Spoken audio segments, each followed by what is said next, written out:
അവനെ നീ തോക്കിന്റെ സാധനം വാങ്ങിക്കാൻ പോയപ്പോഴേ അവിടെ മെഡിക്കൽ കോളേജിന്റെ ഫ്രണ്ടിൽ വെച്ച് നിന്റെ ഇളയ അനിയത്തിയെ ഞാൻ കണ്ടു. രാധയോ? അയ്യോ എന്റെ ദൈവം, നിങ്ങൾക്ക് അറിഞ്ഞാ ഞാൻ രണ്ടാമത്തെ മോള് ഗർഭിണിയാ. അവളെ പ്രസവത്തിന് അഡ്മിറ്റ് ചെയ്ത്. എന്റെ കൊച്ചിന്റെ അടുത്ത് എനിക്ക് പോകാൻ പറ്റില്ല. ഇത് ആരോട് പറയണ്? ഇടി പ്രസവാദി കയറി അവളെ കണ്ടിട്ടല്ലേ ഞാൻ വരണത്. എന്റെ കൊച്ചിനെ കണ്ടു. എന്നിട്ട് എന്റെ കുഞ്ഞിന് അങ്ങനെ ഉണ്ട്. കുഴപ്പമൊന്നുമില്ല. പെയിന് വന്നും പോയൊക്കെ ഇരിക്കണം. അവനെ പ്ലെയിൻ വന്നും പോയി നെടുമ്പാശ്ശേരി എയർപോർട്ടോ. എടി പെയിൻ വേദന. പിന്നെ അങ്ങനെ പറ. പിന്നെ ഞാൻ ഡോക്ടറെ കയറി കണ്ടേ. എന്ത് പറഞ്ഞു? എന്ത് ഞങ്ങളതാ എന്റെ കുടുംബത്തിൽ കാത്തിരുന്നുണ്ടാവുന്ന ഒരു കുഞ്ഞാ ഭാവാനേ. ഒരു ഉത്തരവാദിത്തം കാണിക്കണമല്ലോ. പിന്നെ ഡോക്ടറെ അടുത്ത് കാര്യം ചോദിച്ചു. സുനന്ദമോളെ പരിശോധിച്ചു. കുഴപ്പമില്ല, നിങ്ങൾ ആരും ടെൻഷൻ അടിക്കണ്ട. കൊച്ചിന്റെ വയറ്റിൽ അനക്കം ഉണ്ടെന്നു.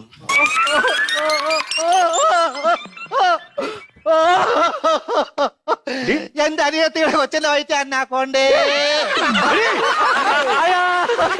എന്റെ കൊച്ചിന്റെ വയറ്റിൽ അന്നാക്കോണ്ടേ. എവിടെല്ലാം നേരത്തെ നേർന്ന് എന്തെല്ലാം ഉരുളി കമത്തി എന്നിട്ട്